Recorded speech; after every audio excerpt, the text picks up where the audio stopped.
Hello again. Alright, as you remember, we talked about figurative and literal language. In literal language, the words function exactly as they are defined. In figurative language, you have to figure out what it means. We're going to talk now about two forms of figurative language, the simile and the metaphor. Okay? A simile is a comparison of two things using like or as.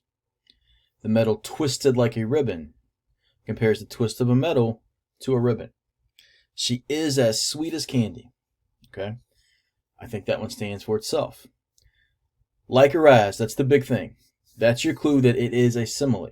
However, it has to also compare two things. If there is no comparison, then it's not a simile. Okay? If you say, I like pizza, that's not a simile. It's no comparison.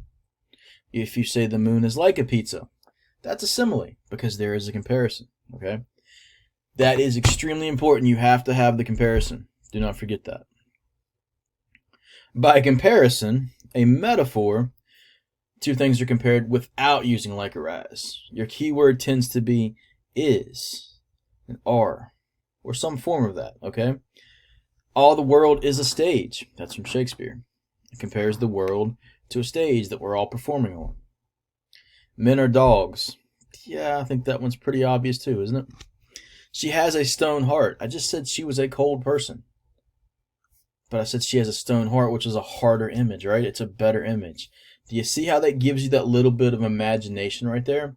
I can tell you she's cold, but if I tell you she has a stone heart, like you felt that. And that's what metaphor does. It's also what simile does.